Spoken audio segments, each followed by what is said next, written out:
Hoy les voy a hablar del abordaje terapéutico en el autismo. Primero que todo quiero dar gracias a Pangeamit, que fueron los organizadores de, de este congreso donde vamos a brindar conocimientos. Hoy es el último día.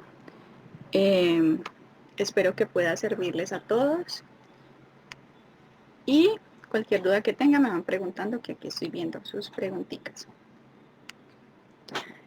Hoy les voy a hablar sobre varias técnicas que se usan para tratar el autismo, pero no necesariamente se pueden usar en este tipo de trastornos. Es decir, estas técnicas fueron creadas para los niños con autismo o para las personas con autismo, pero desde mi experiencia me he dado cuenta que sirven, que funcionan también en los niños neurotípicos, es decir, en los niños que no tienen ninguna discapacidad, pero que tienen, digamos, dificultades en el aprendizaje o dificultades en su comportamiento.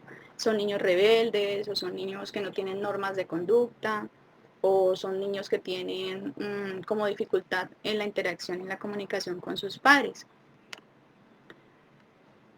Primero, pues la discapacidad es un concepto que evoluciona y que resulta de la interacción entre las personas con deficiencias y con las barreras. Iniciando les voy a hablar un poco de los conceptos, pero no me voy a quedar mucho en esta parte, porque lo que quiero llegar es a la parte del abordaje como si del autismo. Hola.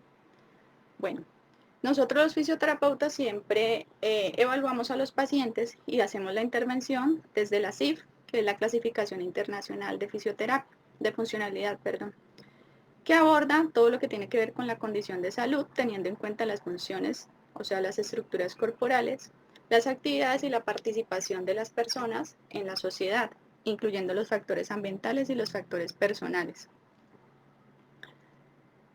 Esto es una línea de tiempo que habla de cómo ha ido progresando o cómo se ha ido encasillando todo el trastorno del autismo, que inicialmente lo tenían como en un grupo generalizado de trastornos mentales, y hoy en día ya ha evolucionado esta línea que es la DSM, que es la que caracteriza, la que evalúa como todos los trastornos mentales. La última, que fue la DSM-5 y antes de esa la DSM-4, dice que los trastornos generalizados del desarrollo se agrupaban dentro de los trastornos de inicio en la infancia, la niñez y la adolescencia. Pero con la DSM-5 se establecieron criterios diagnósticos del trastorno del espectro autista, donde decía que todos estos trastornos generalizados del desarrollo se agrupaban dentro de los trastornos de inicio de la infancia. Y ya en la DSM-5 se excluyó el síndrome de Rett y el trastorno desintegrativo infantil porque se demostró que eran trastornos regresivos. Y por lo tanto, todo lo que tiene que ver con el autismo, todos los que están dentro del espectro autista, no son regresivos, es decir, no es que alguien que tenga autismo va a curarse, sino que al contrario va a adaptar todas sus habilidades y todas sus funciones para poder participar de la sociedad. ¿Listo? En este tipo de DSM-5 incluyeron dentro de los trastornos del espectro autista el autismo, el Asperger y el trastorno generalizado del desarrollo no específico. El trastorno del espectro autista es un trastorno del neurodesarrollo causado por una disfunción prenatal del sistema nervioso central. No se tiene claro cuáles son las causas específicas y se le han atribuido a muchísimas cosas, entre esas, por ejemplo, las vacunas, los contaminantes durante el embarazo, la parte genérica de las madres, pero realmente no hay algo específico que defina cuál es la causa del autismo. Y se diagnostica como un síndrome conductual o comportamental, donde los niños tienen una tríada de síntomas que se observan en los primeros 3 años de vida. Estos síntomas y esta tríada de Wien fue definida en 1980, donde decían los investigadores que ellos tenían dificultades o alteración en todo lo que tenía que ver con la interacción social, la imaginación social o la flexibilidad y la comunicación social, sea verbal o sea no verbal. Con mucho gusto.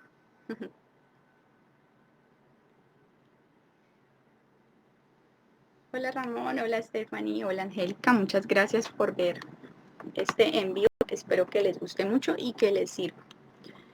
Bueno, todo lo que tiene que ver con la interacción social, las personas con autismo tienen dificultad. Muchas veces para nosotros poder interactuar con ellos, tenemos o abordamos situaciones donde no sabemos cómo intervenir o cómo tratarlos. Perdón, la idea de esta ponencia es que ustedes puedan tener un poco claro cómo van a abordar o cómo pueden ayudar o cómo pueden tratar o cómo pueden socializar con una persona con autismo. Lo que tiene que ver con la imaginación o la flexibilización es la capacidad que ellos tienen de poder ser flexibles ante los cambios. Nosotros, los seres humanos, a veces se nos dificulta sin ninguna discapacidad y a ellos se les dificulta muchísimo más poder tener esa flexibilización frente a los cambios. Por eso cuando vamos a trabajar desde la parte terapéutica con los niños con autismo debemos planear o anticipar y explicarles a ellos cuál va a ser el trabajo que se va a realizar. Por ejemplo, si vamos a trabajar saltos, entonces debemos mostrarles o alistar todos los materiales con los que vamos a trabajar, como aros o como sillas o como explicarles bien lo que se va a trabajar para que ellos se puedan anticipar y puedan tener una dirección clara de qué es lo que van a hacer. Y la comunicación social tiene que ver, hay algunos trastornos de autismo que tienen dificultad para comunicarse o para tener lenguaje verbal, pero se pueden comunicar mediante señas, mediante expresiones. Y hay otro tipo de autismo que es más funcional, que es el Asperger, que tienen una comunicación, un lenguaje verbal, pero suele ser estereotipado, igual que las conductas que ellos puedan desarrollar. Este componente de la triada está asociado a patrones repetitivos o estereotipias y a rigidez de comportamiento. Las estereotipias son movimientos es una autorregulación que hace cada ser humano para poder neutralizar ciertos estímulos que tenemos. Por ejemplo, normalmente cualquier persona puede tener una estereotipia, por ejemplo, sonar un lapicero, cogerse el cabello, mover una pierna. Ellos hacen este tipo de movimientos o este tipo de repeticiones de manera constante porque ellos tienen una alteración en su sistema neurosensorial, entonces necesitan autorregularse constantemente. Los trastornos del espectro autista de bajo funcionamiento cognitivo pueden tener retraso mental. No significa que todos los trastornos con autismo tengan este retraso mental, pero en su mayoría sí lo tienen.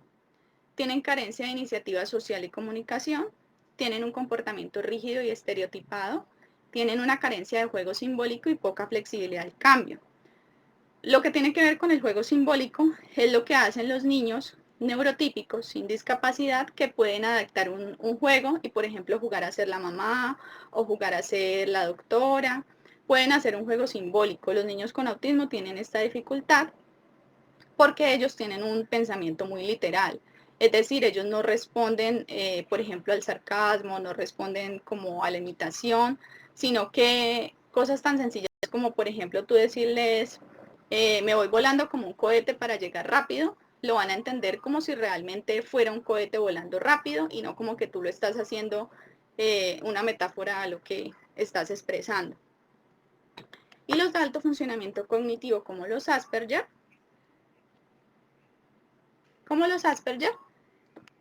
la mayoría no tiene retraso mental asociado, tienen una iniciativa social y comunicación con otras personas, desarrollan destrezas y habilidades, tienen una interacción extraña y una comunicación verbal y no verbal incongruente. ¿En esto qué quiere decir? Normalmente los Asperger son tomados como personas que no se relacionan fácilmente o que pueden pasar por antipáticos o que pueden pasar por despectivos, pero no es que lo quieran hacer de esta manera, sino que simplemente ellos tienen su pensamiento muy literal. Por eso hay que tener en cuenta cuando nos relacionemos con este tipo de personas y no juzgar sin saber pues antes cuál es la situación de cada persona. Tienen poca reciprocidad en la relación y tienen tendencia a hablar solo de un mismo tema. Muchos de ellos tienen una capacidad increíble de hablar de un solo tema. Los Asperger tienen una tendencia a gustarles un solo tema. Por ejemplo, tuve un paciente que le gustaban mucho los dinosaurios y sabía muchísimo de dinosaurios. Tuve un paciente que le gustaba muchísimo los números y logró aprenderse, no sé cómo y no tengo la explicación, pero tú le preguntabas cualquier fecha y te decía el día exacto. Por ejemplo, yo le decía, dime el 2 de febrero de 1932. Y me decía, cayó domingo, cayó jueves, cayó sábado. Entonces tienen un alto coeficiente, pero muy enfocado a un solo tema. Y ellos también tienen poca flexibilidad al cambio. Bueno, ahora para hablar del abordaje terapéutico, hay diferentes técnicas que se pueden realizar, no solamente terapéuticas, sino también farmacológicas y psicosociales, que pueden modificar todas estas alteraciones comportamentales asociadas pues a mejorar la calidad de vida de todas estas personas y asociadas a mejorar también la calidad de vida de los cuidadores.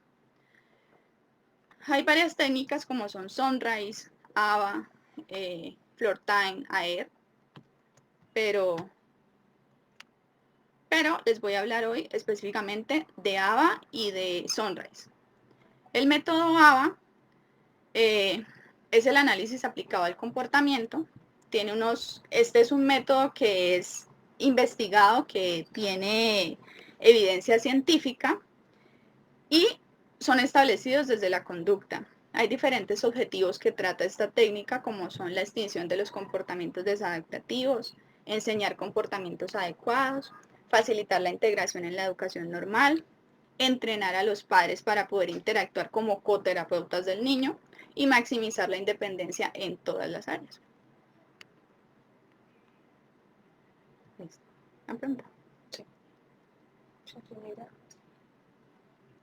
Pedagogía infantil con las clases que dan. Bueno, me preguntaron si se asimila las clases de pedagogía infantil con las clases que le dan a las personas que sufren este problema. Cuando se va a realizar o cuando se va a intervenir, digamos que se va a ingresar un niño a la parte de escuela o a la parte educativa, siempre se debe tener en cuenta que debe ser en un salón de clase, debe incluir el 10% de personas con discapacidad. Si hay 10 niños, pues debe haber solamente un niño con discapacidad. Si hay 20 niños, debe haber 2 niños con discapacidad y así sucesivamente, para poder brindar una buena educación y un buen desarrollo. Hay algo que se establece que es el plan como adecuado que deben tener los docentes para poder abordar esta temática con los niños. Entonces, la idea no es que, si estamos hablando de inclusión, inclusión quiere decir que los niños o que las personas con discapacidad puedan participar normalmente de todas las actividades y de todos los espacios, comúnmente como lo hacen las personas. Es decir, yo no estoy de acuerdo con que haya un colegio solo para niños con autismo, un colegio solo para niños con discapacidad o una universidad enfocada solamente, por ejemplo, a cualquier tipo de discapacidad, no, porque eso sería una segregación. O sea, sí le estamos brindando apoyo a este tipo de personas, pero van a quedar segregadas. Y la idea es que nosotros podamos trabajar desde la inclusión. Entonces es poder, no que ellos se tengan que adaptar a la sociedad, sino que la sociedad y el espacio se pueda adaptar a todas las personas. Por lo tanto, los maestros, los educadores deben hacer una adaptación en el currículum para poder brindar pues el adecuado proceso a cada uno de estos niños con discapacidad. Y también se usa mucho la parte de terapeuta o acompañamiento en el aula, que es que el niño con discapacidad tiene un terapeuta acompañando todo el tiempo en su estudio o en su educación. De hecho, ABA, que es lo que les estoy hablando, es un método que dice que debe aplicarse 25 a 40 horas semanales. Es decir, que son 8 horas diarias que debe estar el paciente o el niño con un terapeuta apoyándolo desde ABA. Y se hace para trabajar todas las áreas del niño. Entonces es el apoyo tanto en el colegio como en la casa, para todas las necesidades o las dificultades que él tenga. Si tiene dificultades educativos, entonces hacer el apoyo en la educación. Si tiene dificultades para comer, para mantenerse en un solo sitio comiendo, también hacer el apoyo. Si tiene dificultades para la interacción, por ejemplo, ir a un parque, entonces el terapeuta deberá también acompañar al niño al parque y fomentar esa interacción, venciendo esas 3 características que tiene el autismo, que es la interacción social, la comunicación y la flexibilización de pensamiento. ¿Listo? Otra pregunta que dicen, otro comentario, es lo difícil, es el bullying que le puedan hacer los demás niños, pero es algo que se debe trabajar desde casa. En ese caso, lo que tiene que ver con el bullying, Realmente el autismo, si nos vamos a cómo es su tipo de pensamiento, no es que les importe mucho el bullying, porque ellos tienen un pensamiento literal, como les expliqué. Entonces ellos no lo van a tomar como que me están haciendo bullying o están siendo sarcásticos conmigo o me están afectando, no, sino que si, digamos, los empiezan a molestar, como me pasaba, digamos, con un niño que querían llevarlo, obligarlo a jugar, no sé, a la rueda o a dar vueltas, él se estresaba y empezaba a desarrollar comportamientos estereotipados, como aleteo de manos, como golpearse él mismo, como golpear a los demás. Entonces, para él poderse autorregular, adoptaba este tipo de comportamientos, pero no era tanto por el bullying, sino porque exacerbaban su sistema neurosensorial, entonces el niño tenía que, de alguna u otra forma, autorregularse. Pero sí es importante tener en cuenta que desde casa sí viene esa parte del bullying, o sea, los niños realmente, y yo me he dado cuenta cuando he hecho acompañamiento educativo en el autismo, los niños realmente uno los empodera y se vuelven también coterapeutas. Entonces yo lo que hacía era identificar un líder en el aula de clase y volverlo un niño coterapeuta que me llevara a los otros niños a ayudar a mi paciente y todos empezaban a empoderarse y a sentirse bien porque estaban ayudando a su compañerito. Entonces, cuando tenía logros, ellos se emocionaban, yo los hacía intervenir, entonces estamos trabajando los colores, entonces vamos a enseñarles todos a él a trabajar colores, entonces todos empezaban a hacerlo participar y lo integraban, eso mejoraba la interacción social del niño y asimismo podía obviamente aprender, porque todos aprendemos a partir de la interacción social y de la motivación. Eso también hay que tenerlo claro. Cuando nosotros vamos a hacer un abordaje con un niño con autismo, siempre debemos trabajarlo desde la motivación, porque a nadie le gusta aprender obligado, a nadie le gusta aprender sin tener ganas de hacerlo. Entonces debemos buscar qué es lo que lo motiva, qué es lo que le causa curiosidad o qué es lo que le llama su atención para por esa misma línea empezar a abordar todo ese aprendizaje. Me indica Diego, la falta de tolerancia a personas que este tipo de problemas hace la educación difícil y la socialización de estos mismos. Sí, eso es muy cierto. Aparte de que el autismo no tiene una característica física notoria, ellos son unos niños o son unas personas que se ven sin ningún rasgo.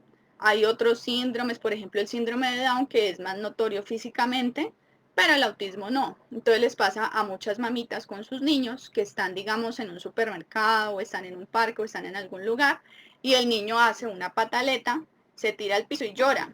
Las personas que están a su alrededor lo ven y lo juzgan como si fuera una mala mamá, como si fuera un mal papá, como si fuera un familiar que no educa al niño, que no lo sabe llevar, que no le crea pautas o normas.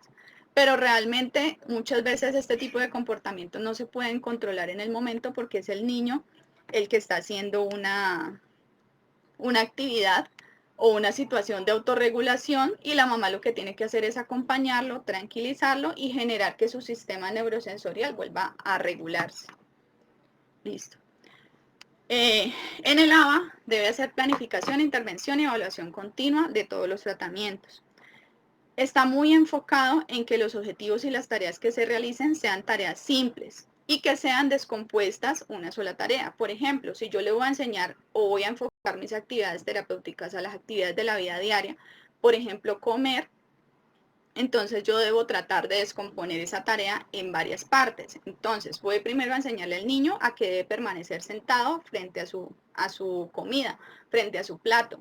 ¿Por qué? Porque como ellos tienen cierta hiperactividad, ellos no logran tolerar muchos momentos en un mismo sitio. Entonces ese sería un gran avance desde la parte terapéutica, lograr que un niño se quedara en un sitio, logrando interactuar desde esa actividad que está haciendo. Digamos, esa sería una primera parte. Una segunda parte sería empezar a enseñar a coger la cuchara de que debe llevarla al alimento para recoger el alimento en la cuchara. Sería otra parte para enseñar y se puede hacer a través de la repetición. El ABA es más directivo. En el ABA yo le enseño al niño y yo lo dirijo y le muestro cómo hacerlo. Obviamente siempre trabajándolo desde la motivación. Si yo veo que se está alterando y que se está como llenando ya de como angustia porque está haciendo una actividad, no lo puedo obligar y lo debo dejar que se autorregule. Lo voy, le doy un paseo, lo camino por la casa o lo llevo al parque o bueno, hago otra actividad de la que él pueda salirse. Pero la idea es lograr mantenerlo en una actividad el mayor tiempo posible. Este método también trabaja la promoción de conductas adaptativas y la reducción de los comportamientos inapropiados. Y el objetivo final es desarrollar nuevas habilidades en el niño y la independencia del mismo. 3 preguntas. ¿Has trabajado con niños con autismo y con ceguera? Sí. ¿Qué recomendaciones das para trabajar con ellos? ¿Hay algunas escalas para fisioterapia de autismo? Gracias. Bueno, Angélica, sí he trabajado con niños con autismo y con baja visión. Es muy complejo porque son 2 discapacidades juntas y obviamente si el autismo tiene dificultad para interactuar socialmente, una persona que no tiene visión, o sea, que es ciega, pues se le va a dificultar muchísimo más interactuar. Entonces, va a tener, si ustedes han notado, los niños que son ciegos, las personas que son ciegas, también hacen autorregulaciones o movimientos constantes para ellos poderse como ubicar en el espacio, ¿sí? Porque ellos pierden esa ubicación. Entonces, cuando se combina el autismo con la ceguera, se vuelve mucho más complejo, pero igual siempre debemos trabajarlo desde una motivación, sea la discapacidad que tengan, combinada con autismo, porque también he tenido, por ejemplo, parálisis cerebral con autismo. Entonces, independientemente de la discapacidad que tengan, siempre se debe buscar qué es lo que me motiva, qué es lo que le está llamando la atención al niño, hacia dónde se está dirigiendo y tener en cuenta que si están alterados no los podemos obligar. Me encontraba con que había muchos terapeutas que prácticamente obligaban al niño a estar en una actividad, digamos que lo ponían en una caminadora y obligaban al niño a estar en la caminadora mucho tiempo, el niño ya súper alterado, entonces había que sacarlo. Sucede muchas veces con los padres y esa es la dificultad, que tenemos que ser muy claros con los padres y cuando les vamos a enseñar o cuando vamos a hacer un tratamiento con los niños con discapacidad y explicarles que muchas veces el tratamiento no se trata de hacer muchas cosas porque entonces llega y se altera, entonces sacan, digamos el terapeuta saca el balón, saca los aros, saca los armatodos, sacan una cantidad de cosas para trabajar en una sola sesión o en un día y realmente eso lo que hace es saturar el sistema neurosensorial del niño. Entonces, por eso es muy importante, primero anticiparlo. Entonces, así tenga, por ejemplo, baja visión, se debe anticipar y explicarle y hablarle. Muchas veces creemos que porque nosotros les hablamos y ellos no nos están prestando atención o no nos están mirando o no están como conectados con nosotros, no nos están entendiendo. Entonces, la idea es que podamos hacer un vínculo, que es otro método del que les voy a hablar que favorece o que trabaja mucho desde el vínculo para poder lograr hacer un adecuado abordaje. Escalas para fisioterapia de autismo no hay como tal, pero, o bueno, que yo conozca, pero todos los métodos se pueden como direccionar de acuerdo a lo que uno necesite. O sea, no, yo no suelo como satanizar o decir ABA es para esto, Sonreg es para esto, Flortine es para esto, sino que de acuerdo a la necesidad o a la habilidad o al objetivo que yo tenga con cada niño, utilizo el método que más se adecue a la situación. Bueno. Espero que te haya quedado claro, Angélica. Si no, me preguntas. Karen. Karen me pregunta, ¿las sesiones se deben adaptar a las necesidades del paciente o se deben adaptar a nosotros? Le pregunto porque un día tocaba a un niño con autismo y él no toleraba a los uniformados, así que dejó de cooperar. Bueno, no entiendo muy bien, pero lo que entiendo que lo que quieres decir es que si hay situaciones o que... Ah, ok, entiendo. Al niño le tocaba ir uniformado al colegio o algo así. No te entiendo muy bien, Karen, pero si me preguntas en cuanto a que tiene que ir el niño uniformado o que vio los niños uniformados, bueno, realmente los niños, o sea, el ambiente o bueno, nuestro medio se debe adaptar a cada persona, o sea, las personas con discapacidad no tienen por qué adaptarse a las situaciones, sino que el entorno debe ser adecuado para todo tipo de persona, independientemente si tiene discapacidad o no. Si por ejemplo en el colegio que van todos uniformados, pues esto es algo difícil porque es una norma que tienen los colegios donde los niños deben ir uniformados. Entonces, al querer como que el niño se indisponga con esta área o con esta norma que tiene el colegio, se nos dificulta, digamos, decirle al colegio que cambie esta rutina cuando ya es alguna norma que ellos tienen establecido. Entonces lo más fácil en este caso sería tratar de enseñar o adaptar al niño en esa situación sin generar una presión o que sea como obligado. ¿Sí me hago entender? Entonces, por ejemplo, yo trabajé con un paciente y él inicialmente no le gustaba estar con otros niños y menos si había bulla o si había ruido en el salón de clase. Cuando yo llegué a interactuar y a trabajar, yo lo que notaba era que la profesora obviamente no lo hacía de mala fe, sino que tenía, digamos, no tenía claro cómo abordar este tipo de pacientes. Entonces lo que ella hacía era aislar al niño y ponerlo como en una esquina a trabajar una cosa diferente allá solito. Y a los otros niños los traía a clase y los trabajaba normal, pero él solito. Cuando yo me di cuenta de esto, que analicé esa parte, realmente no es la manera más adecuada para trabajar. ¿Por qué? Porque lo estamos aislando. Entonces lo que debemos hacer es integrar al niño y tratar de autorregular todas sus emociones y todo su sistema sensorial poco a poco. Es decir, yo no lo voy a llevar a la clase para que escuche el ruido todo el tiempo, pero sí le puedo dar ciertos tiempos de intervención y cuando él se empiece a alterar, entonces yo debo hablarle y decirle. Yo le decía a él se llama Jonathan. Yo le decía, Jonathan, tranquilo, lo que estás escuchando son tus amigos hablando. O sea, hay que ser muy específicos con ellos. Había otro niño que estuvo en clase y él también no toleraba ciertos ruidos. Y un día estábamos en clase y no se escuchaba nada, pero él me decía, ¿qué es lo que suena? Y yo trataba de poner atención a qué era lo que sonaba. Y yo le decía, no, no está sonando nada. Y él seguía escribiendo y otra vez me preguntaba, ¿qué es lo que suena?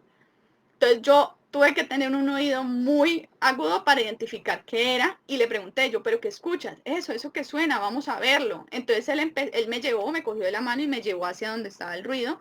Y resulta que cuando llegamos era una grabadora que tenían en el cuarto piso y nosotros estábamos en el segundo.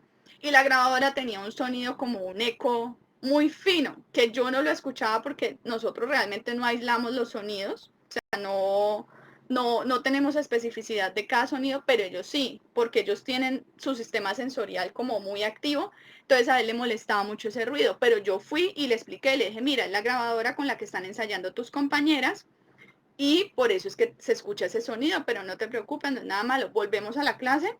Y él me dijo, bueno, él ya se tranquilizó cuando pudo darse cuenta de cuál era el sonido o lo que le estaba perturbando. Entonces con ellos hay que ser muy específicos y decirles, vamos a trabajar tal cosa, vamos a hacer esto. No te preocupes, si se ves que había otro que se alteraba con los ladridos de los perros, entonces yo le explicaba, lo que estás escuchando es un perro ladrando, es normal, no te preocupes, e irles enseñando de esta manera. Diana me pregunta, ¿las personas con autismo pueden desempeñarse en un campo laboral? Sí, totalmente. La idea de todos estos procesos terapéuticos es lograr que la persona llegue a participar de la sociedad y llegue a ser funcional independientemente de su discapacidad.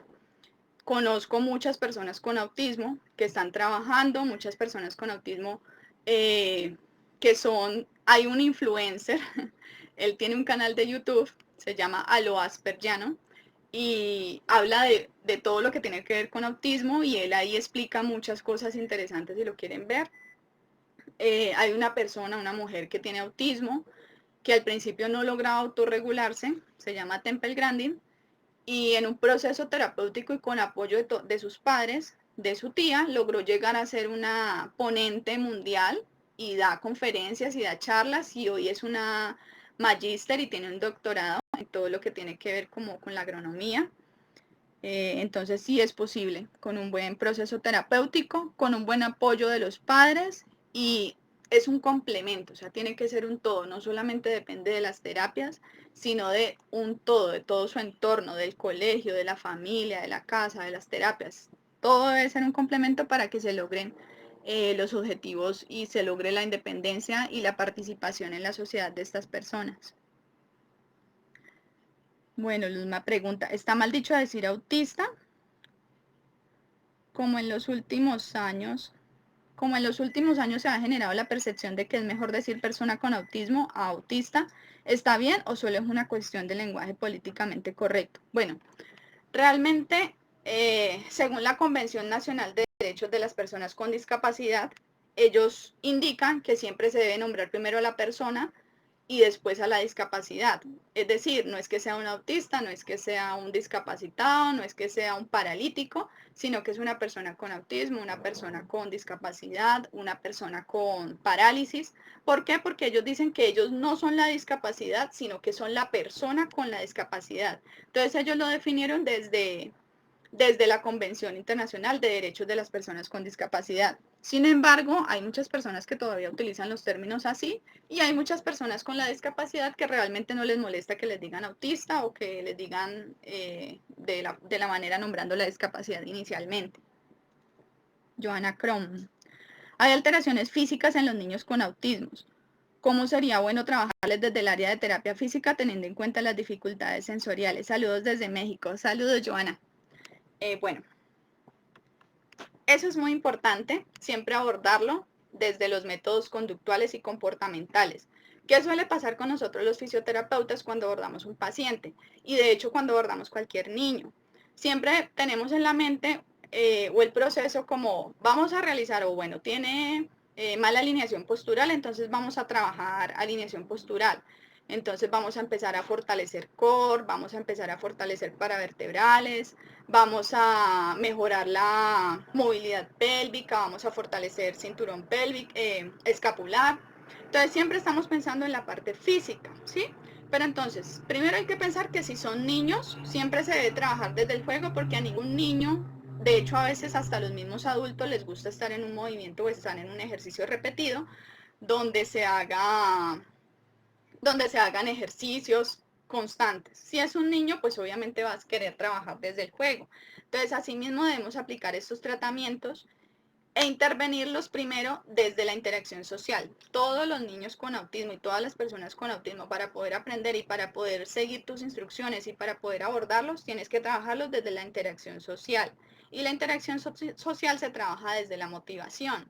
Entonces, para yo poder trabajar, por ejemplo, psicomotricidad, primero debo hacer varias terapias o varias sesiones trabajando el vínculo con este paciente y trabajando la interacción. Entonces, por ejemplo, ¿qué hacía yo cuando trabajaba, o bueno, cuando trabajo con estos niños con autismo? Digamos, hacía también terapias grupales. Entonces, teníamos varios niños donde les estábamos trabajando y nos los llevábamos al parque y hacíamos carreras, pero estábamos jugando. Entonces, cada terapeuta se cogía con su niño de la mano y hacía carreras. Entonces ahí ellos estaban interactuando a través del juego, se regulaban porque veían otras personas, porque veían otros niños, no se alteraban. Si se llegaban a alterar en algún momento, parábamos, los distraíamos, cambiamos esa percepción que les generó alteración de sus emociones o de su sistema sensorial y lo direccionábamos a otra área. Por ejemplo, si estábamos corriendo y se me alteraba el niño a mí, como terapeuta, Andrea, entonces yo paraba, me salía del juego, iba y digamos le mostraba un árbol, yo, ay, mira este árbol tan bonito, entonces distraía su mente y la enfocaba en otra área. Cuando él se me regulaba, no dejaba que pasara mucho tiempo y volvía y lo conectaba a la actividad inicial que yo estaba haciendo, que era correr o hacer las carreras con los compañeros o los amigos. Y así lograba mantener ese sistema regulado, pero lograba permanecer el niño en la actividad. Bueno. Andrés Vázquez. Teniendo en cuenta que el autismo es tan sensorial, ¿qué ejercicio o actividad debemos abordar para regular al paciente? Bueno, para regular al paciente se debe buscar lo que les estaba explicando ahorita, focalizar su atención en cosas que no le generen alteración de esos niveles sensoriales. Hay que tener en cuenta que también hay muchos pacientes que les gusta, o el autismo, por ejemplo, les gusta mucho el agua. Digamos, si yo estoy trabajando con un niño y yo me doy cuenta, o sea, es un proceso, siempre uno desde la primera sesión, y de hecho llevo muchísimos años trabajando con autismo y nunca era lo mismo cada terapia, o sea, yo me podía gastar toda mi vida, o me puedo gastar toda mi vida tratando de ver o de conocer qué es lo que le gusta a cada paciente y nunca voy a terminar de hacerlo. Entonces es ir identificando cada terapia, cada sesión, cuáles son los gustos, la motivación, lo que le llama la atención a estos niños para poder regularlos. Entonces, por ejemplo, tenía otro paciente, David, que le gustaba muchísimo el agua. Entonces, cuando yo empezaba una actividad con él y veía que tenía lista el agua, o sea, yo tenía todos mis implementos listos, pero alejaba el agua porque yo sabía que eso me lo podía distraer.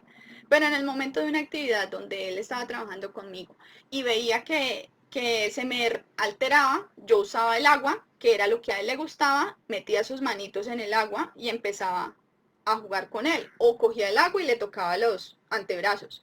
Y él se empezaba a regular y distraía su atención, o sea, su cerebro alterado o su sistema sensorial alterado se focalizaba en algo que le gustaba y lograba regularse, ¿sí? Sucede igual que con los adultos, sucede igual con las personas. Tú te alteras por algo, hay algo que, por ejemplo, te altera tu emoción, por ejemplo, te da, no sé, tristeza o te da ira, pero tú focalizas tu atención de pronto hacia algo que te gusta en ese momento, tu sistema se regula y esa emoción o sea, que te altera se va a calmar y se va a bajar un poquito. Entonces es enfocarlo mucho desde esa área. Jonathan dice, les recomiendo en la serie de Good Doctor, excelente, es un doctor con autismo, sí, la he visto, es muy buena y también atypical.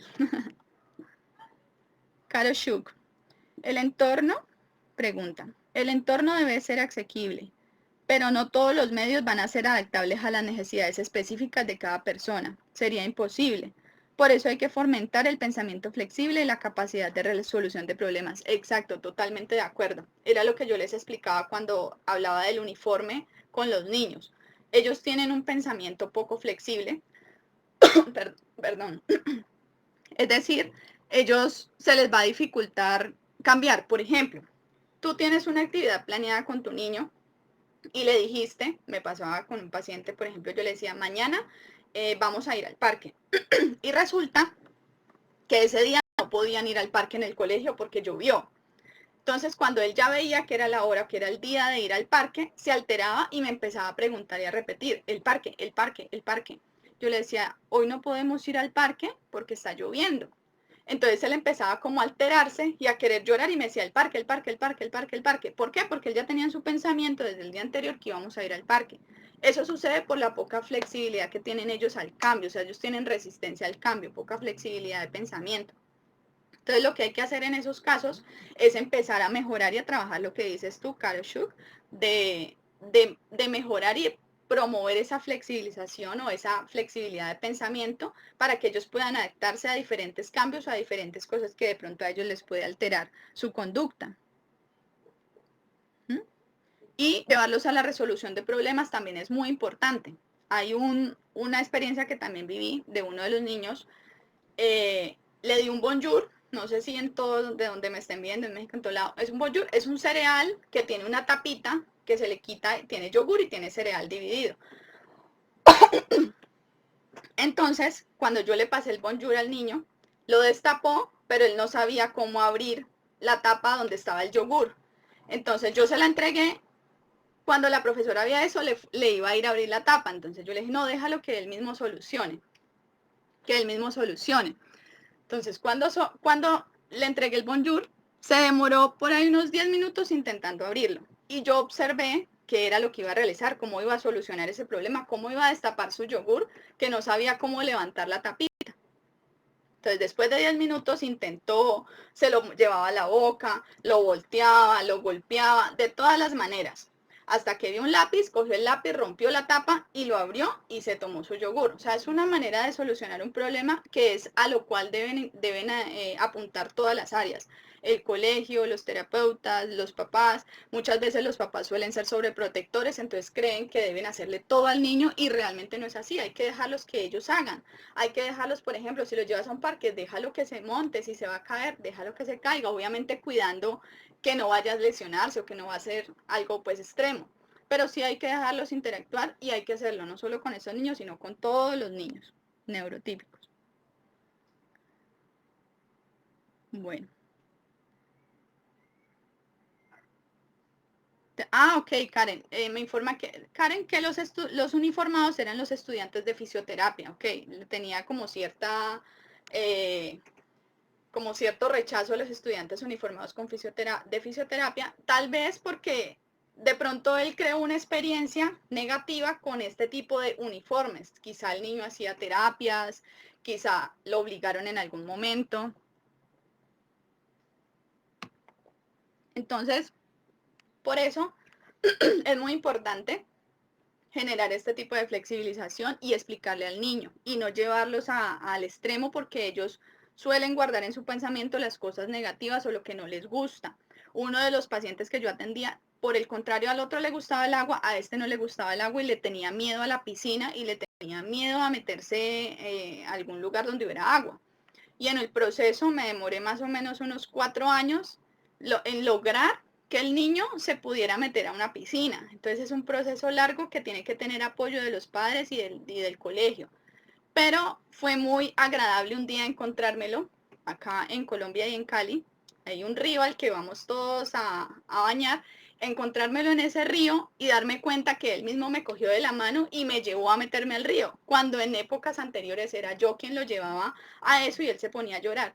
Entonces es un proceso de flexibilidad de pensamiento para que ellos puedan adaptarse a todo este tipo de cosas. Bueno.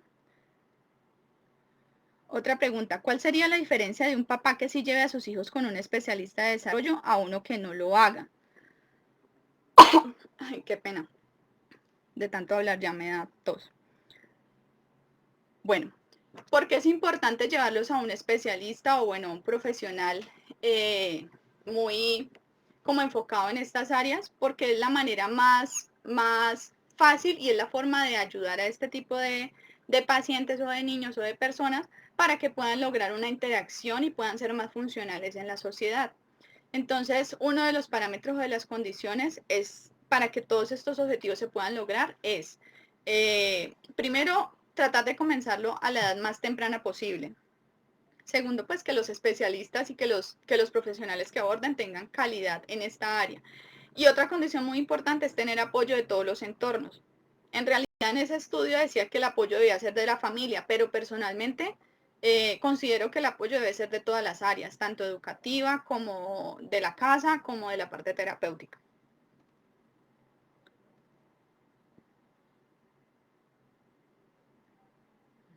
Bueno,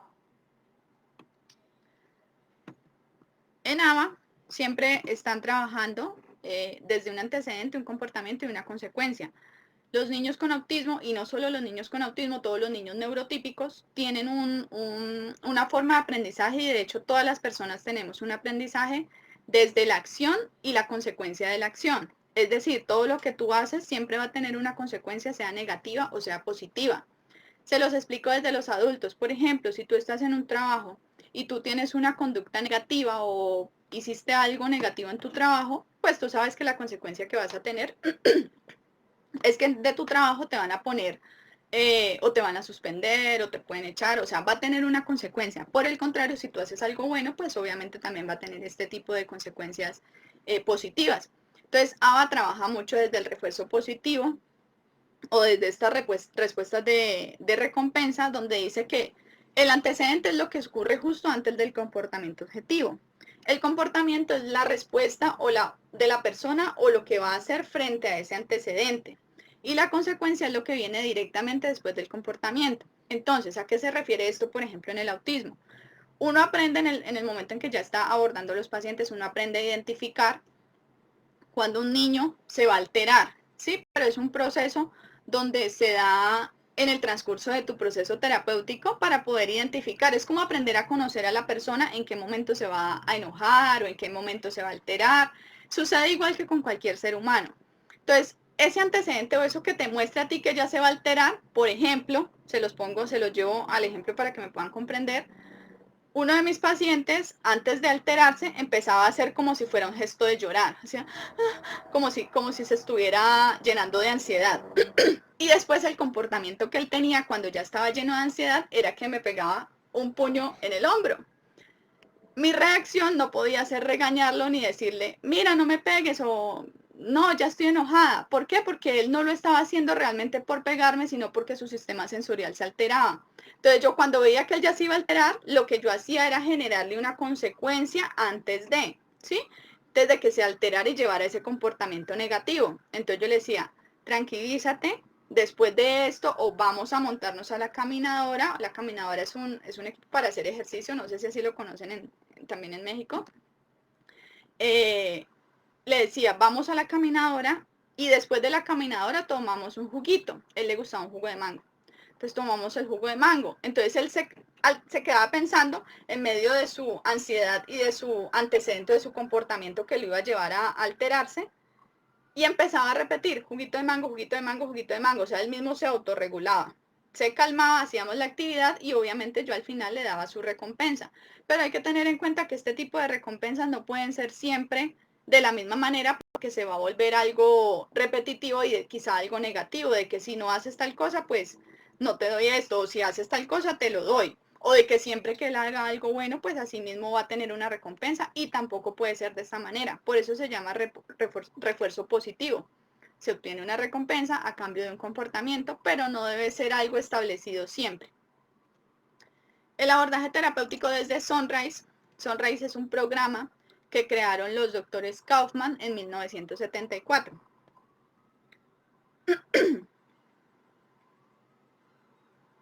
La profe. Hola, Aleja. Les cuento que me está viendo una estudiante que tuve con discapacidad. Hola, Alejita linda. Bueno, Sunrise es un programa que crearon. Ellos son unos esposos que tuvieron un niño con autismo. Era un autismo severo y fue diagnosticado a los 18 meses. En ese entonces, muchas veces el autismo era tratado o era tenido en cuenta como si fuera algo, incluso lo llevaron hasta satanizar, lo que era algo del demonio, o que estaban, bueno, en esa parte religiosa. También decían que estos niños con autismo tenían muchos problemas mentales y que había que encerrarlos. Entonces, cuando ellos fueron al tratamiento, fueron a esa parte terapéutica, se encontraron que uno de los tratamientos era encerrar a su hijo.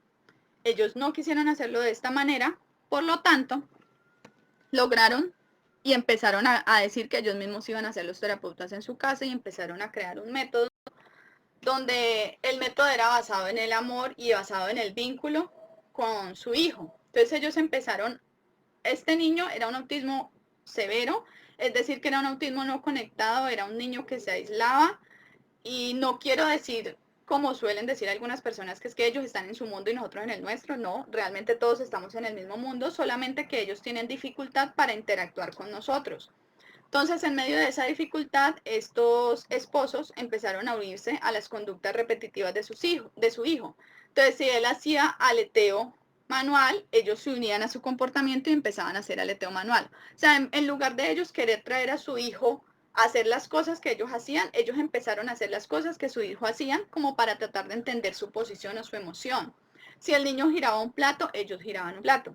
Y así mismo empezaron a darse cuenta que el niño, en el momento en que ellos se unían a su comportamiento, él empezaba a tener respuestas positivas y empezaba a actuar y a conectarse y a mirarlos.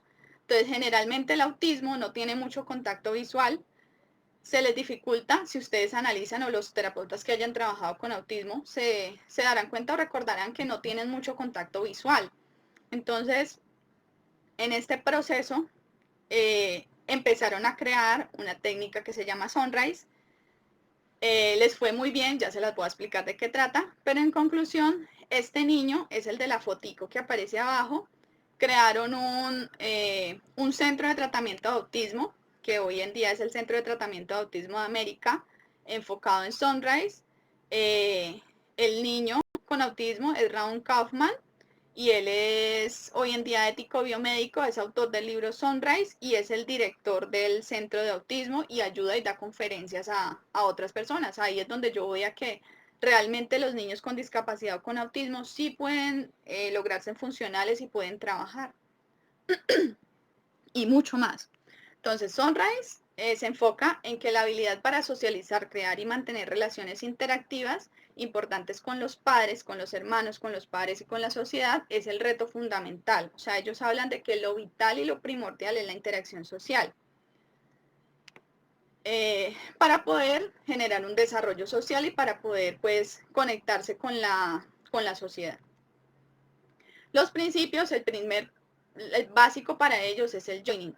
El joining es la unión de los niños, o sea, la forma de crear el vínculo con los niños con autismo. Es decir, toca crear joining. El joining lo que busca es crear el vínculo con el niño a través del contacto visual. Entonces, te unes a los niños a sus comportamientos o a sus actividades o a sus estereotipias o comportamientos repetitivos en lugar de ir en contra de ellas. Es decir, si el niño está haciendo aleteo, yo no le voy a bajar las manos para que no lo haga más, sino que por el contrario me voy a unir al niño. Cuando yo logro eso, pues logro hacer un vínculo y quizá el niño me mire. Cuando el niño ya me mira, eso es como una luz verde que me da para decirme que el niño está conectado conmigo. De hecho, cuando tú hablas con otra persona y lo miras a los ojos, sientes que estás interactuando con esa persona. Pero si tú le hablas a otra persona y la persona no te mira a los ojos o está mirando hacia otro lado, tú sientes que no estás interactuando. Entonces, el contacto visual es una de las partes vitales para la interacción social. Cuando ya se da esto, entonces desde Sonrise lo que uno entra es a querer cautivar al niño sin necesidad de direccionarlo, como por ejemplo lo hace Ava. Entonces, cuando el niño, por ejemplo, te mira, lo que tú haces es, por ejemplo, mostrarle una pelota y decirle, ¿quieres jugar conmigo?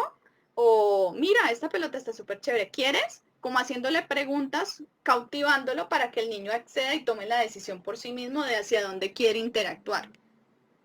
Y la tercera parte de Sunrise es tratar de que cuando tú ya tienes el vínculo, por ejemplo, tú ya tienes el contacto visual, ya le mostraste la pelota y el niño se vino hacia ti a querer interactuar, entonces eso es un proceso que se va haciendo en varias sesiones. Cuando ya tú logras esto, el tercer proceso que tú tienes que hacer es ya poderle pedir al niño, entonces ya tú no le dices quieres, sino que tú le dices ven y me traes la pelota. Entonces el niño ya va porque ya se conectó contigo y generó un vínculo.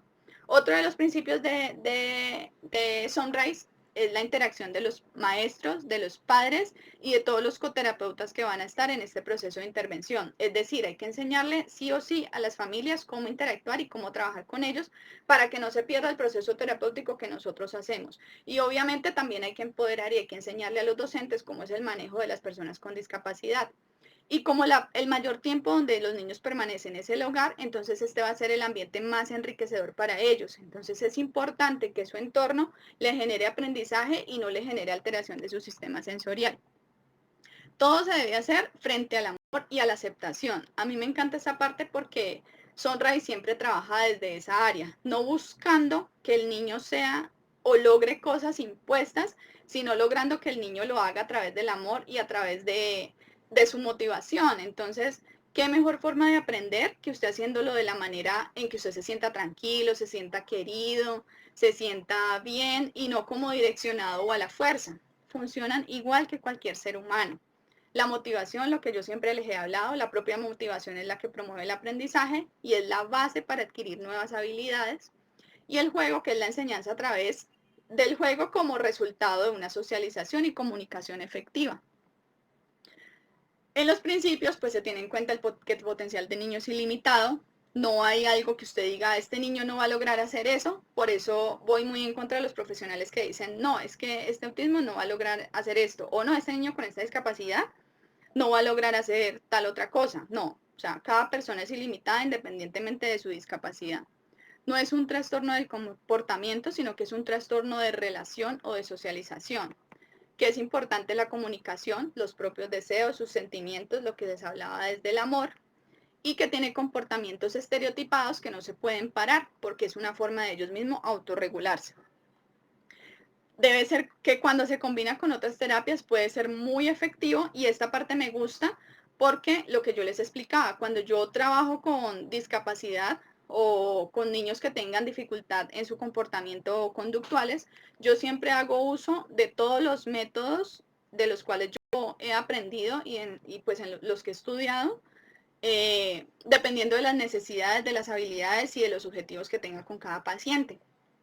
Entonces, hay muchas veces con algunos niños yo empezaba con Sunrise, con otros niños empezaba con ABA, en otros combinaba los dos métodos y en otros, digamos, dependiendo su proceso, habían unas sesiones donde trabajaba más ABA, otras sesiones donde trabajaba más Sunrise y otras sesiones donde trabajaba otros métodos que hoy no va a ser posible explicárselos, pero es como ir adaptándolo de acuerdo a cada usuario en sus necesidades. Sunrise habla mucho de un playroom, que es crearle un espacio en casa a los niños donde ellos puedan tener como su cuarto de juegos.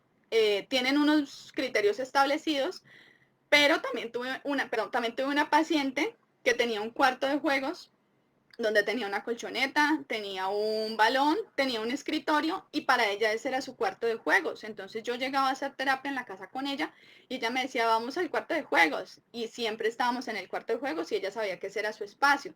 Incluso cuando estaba en casa y ella sentía que se alteraba, ella se iba para su cuarto y hacía algo o se sentaba en un balón y saltaba. Una forma de trabajar mucho con autismo, la parte física ya como tal, es la parte propioceptiva y la parte vestibular. Esa parte propioceptiva le genera a ellos descargas sensoriales que los liberan. Entonces, trabajar sobre balones, saltos y todo este tipo de cosas les ayuda a regular su sistema neurosensorial. Bueno, Andrés me pregunta, para los pacientes que están en el programa de inclusión del colegio, ¿está bien que en la clase de educación física trabajen igual o diferenciado? Bueno, si estamos hablando de inclusión, está bien que trabajen de la misma manera que trabajan los otros niños. Tengo varios videos que les voy a publicar en mi Instagram para que los vean, donde les voy a explicar desde esa parte. Es importante que ellos participen de las mismas actividades. ¿Por qué? Por ejemplo, en un colegio donde estaban haciendo una actividad de educación física, ellos tenían que hacer como un circuito. Entonces lo que yo hacía era acompañar al niño al circuito. Obviamente no va a cumplir con los mismos criterios. Por ejemplo, el circuito tenían que saltar, hacer salto bipodal sobre unos aros, luego tenían que pasar un obstáculo, luego tenían que agacharse y cumplir un tiempo. Obviamente el niño con el que yo estaba trabajando no iba a cumplir todos los criterios, pero iba a estar participando. Es decir, él iba a pasar por los aros, iba a agachar, quizá en algún momento se iba a parar en el centro y iba a empezar a dar vueltas, que es otra forma estereotipada de ellos regularse, o iba a empezar a hacer sonidos con su boca, que los conductas estereotipadas no solamente son de movimiento, sino también de voz. Entonces, pero estaba participando de sus actividades, él miraba a sus compañeros, se reía, los compañeritos lo apoyaban, le llamaban, le incentivaban, entonces él se sentía integrado. A diferencia de que si yo lo aíslo y lo saco de su entorno, de lo que él está trabajando, pues obviamente él va a ser una exclusión, se está segregando al niño y no estamos trabajando en la inclusión, que es lo que todos debemos apuntar. Otra actividad que realizaron en el colegio era una actividad de baile, estaban en clase de danza. Esto fue con otro niño. Estaban en una actividad de danza y todos tenían una coreografía instaurada, pero el niño con el que yo estaba trabajando no tenía la coreografía, pero él estaba al lado de los niños y él daba vueltas, hacía círculos sobre sí mismo y se reía y hacía como si estuviera cantando. O sea, él no estaba haciendo una coreografía como tal, pero él estaba interactuando y estaba participando con los otros niños. Dios te bendiga. Gracias, Diana. Bueno. Se deben aplicar estrategias educativas sólidas y aprobadas por el tiempo, iniciadas por el programa de Sunrise. Los pilares, el amor, la aceptación y el respeto. Eso es lo principal que tenemos que tener en cuenta cuando abordemos o cuando trabajemos con las personas con discapacidad, no solo con autismo. Aprender a ser y a trabajar siempre con amor, aceptando cada una de sus cualidades, porque ni siquiera son deficiencias, para mí son cualidades y capacidades diferentes a las nuestras, y respetando cada una de sus situaciones. Eso hace que se vuelva algo muy lindo, porque tú empiezas a interactuar y empiezas a conectarte con este tipo de personas, y cuando tú ves las respuestas, eso llena muchísimo el corazón. Bueno, esta era la parte que les hablaba del joining. El joining siempre debe ser que el niño es el líder, se sigue la iniciativa del niño. Bueno, ya les he explicado un poco de esto. Se debe trabajar siempre con las 3E.